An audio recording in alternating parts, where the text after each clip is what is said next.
Most people find CNC equipment by accident. They click on one video about a military truck rebuild, and before they know it, an hour is gone. Chitwood has that effect. But while everyone's watching the machines, almost nobody is paying attention to the bigger picture. What this man has quietly constructed over 20 years in rural Indiana is far more valuable than it looks on the surface. At 44, the full story of what CNC equipment is actually worth has never really been told.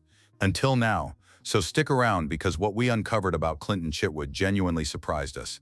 Clinton didn't stumble into the equipment world. He was born into it.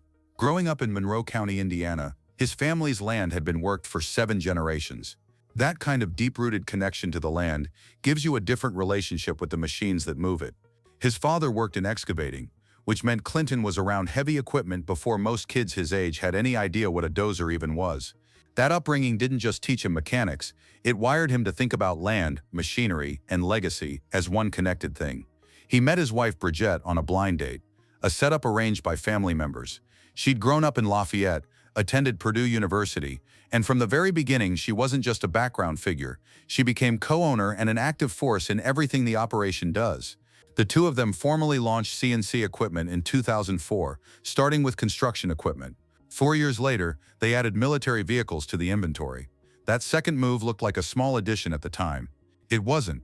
It turned out to be the decision that separated CNC equipment from every other small equipment dealer in Indiana, and eventually put Chitwood in front of millions of viewers around the world. But the road to get there wasn't straightforward. Military surplus vehicles are a strange corner of the equipment world. Most dealers won't touch them. Too specialized, too hard to source, too difficult to move. Clinton saw it differently. While other dealers were sticking to what was safe and predictable, he was diving headfirst into a market that most of his competitors had completely written off, and it paid off in a way nobody saw coming. By the time industry publications started taking notice of CNC equipment, Clinton had already bought and sold over 100 Unimogs alone. He made no small claim about it either. He said they'd probably moved more Unimogs than anyone else in the entire country. Whether or not that record still stands today, it tells you everything about how deep he went into this niche. The customization side is where the real money lives. Clinton doesn't just flip surplus trucks as is. He rebuilds them from the ground up. Air ride suspension, custom seats, crew cab conversions, front and rear steering. Each finished build walks out the door for anywhere between $20,000, with buyers shipping equipment across the globe, and only about 20% of customers even coming from Indiana.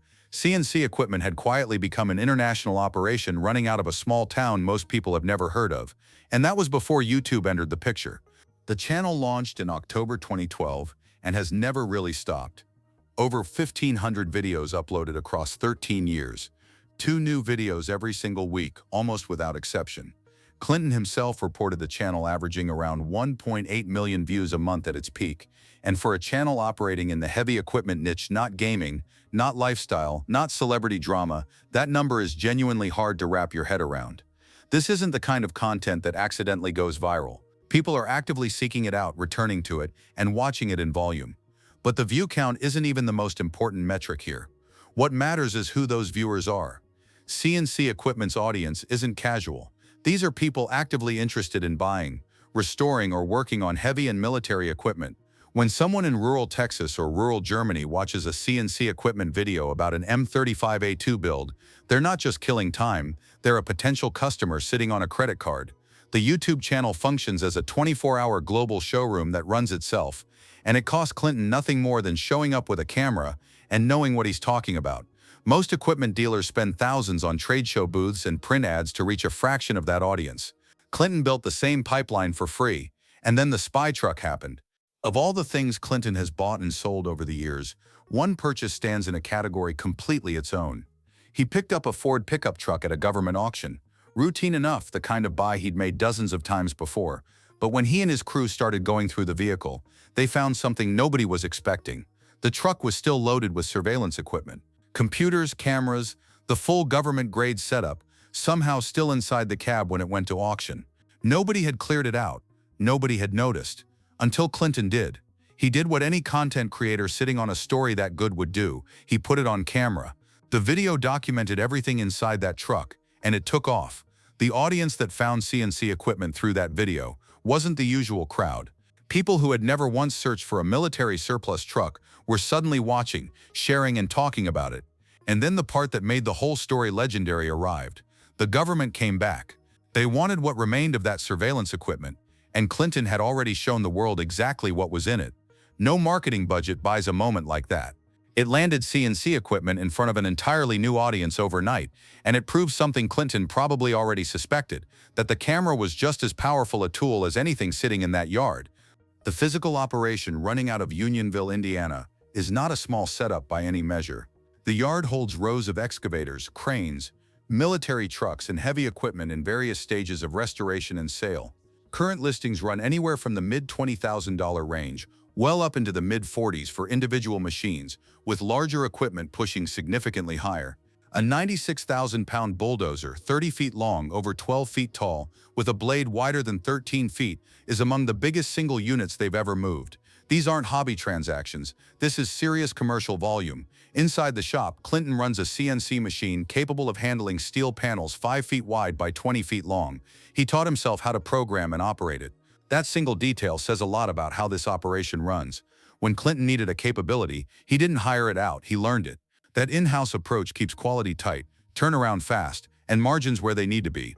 On top of the equipment sales and YouTube ad revenue, there's also a Patreon membership running alongside the channel, offering subscribers early access to content and behind-the-scenes material. At one point, Clinton committed to uploading something every single day for his paying members. It's a small detail, but it signals something important. This is a man who treats content creation with the same work ethic he brings to the shop floor. And that combination is rarer than it sounds. Here's the part of the Clinton Chitwood story that almost never gets discussed, because it runs completely against everything the internet tells you to do with a growing business. Clinton has had every opportunity to scale up. More staff, bigger yard, higher output, faster growth, and he's consistently said no. His exact words on the subject: "We could make our business bigger, but we would lose some control." One sentence. That's the entire philosophy. In a world where every YouTuber is chasing 1 million subscribers and every small business owner is being told to expand or get left behind, Clinton made the opposite call. He kept the operation tight, family-run, inside the walls of what he and Bridget could actually oversee together. No outside investors, no franchise model, no hired management layer sitting between him and the decisions that matter. Just two people who know exactly what they're doing, running exactly the operation they want to run. What that choice produces is a business with no bloat, no drama, and no dependency on anyone else's money or approval. The equipment moves because the content works. The content works because the people making it genuinely know the subject. And the whole thing holds together because nobody involved is trying to be something bigger than what they've built. In an era where burnout and overextension have taken down far more visible operations than CNC equipment, that kind of discipline is worth more than it gets credit for. But the story doesn't end there. What Clinton has built isn't just financially interesting. It's the kind of operation that actually gives back to the place that made it possible. CNC Equipment sponsors the local fire department and sheriff's department in Brown County. Every summer they show up for the Touch a Truck event, a community gathering that lets kids climb into and explore unusual vehicles while raising money for the Weekend Backpack program, a local initiative that provides food to underprivileged students during the school week. Last year that event drew over 1,200 people and raised around 18. CNC Equipment is a named sponsor every single year. Bridget put it simply: the community has been good to them, so they give back. Clinton added his own version: you gotta be nice to everybody. That kind of investment doesn't generate headlines or go viral, but it builds something more durable than views. It builds a reputation that compounds over decades rather than news cycles. And reputation, in a business where customers are wiring tens of thousands of dollars for a machine they found on YouTube, matters more than almost anything else. Clinton and Bridget also have 2 sons who have grown up entirely inside this world, watching their parents build something from the ground up, learning the equipment, the content, the business. Whether they eventually step into it formally or carve their own paths, the foundation being quietly laid for the next generation of this operation is impossible to miss if you're paying attention. At 44, Clinton Chitwood hasn't made a flashy announcement or chased a viral moment. He's done something far quieter and arguably more impressive. He built a system where every single piece feeds the next. The YouTube channel sells the equipment funds the shop produces the content, and all of it is held together by one simple philosophy: stay in control of what you've built. Most creators burn out chasing growth. Most equipment dealers never crack YouTube. Clinton cracked both. and then kept them exactly as big as he wanted. That's not a limitation. That's mastery.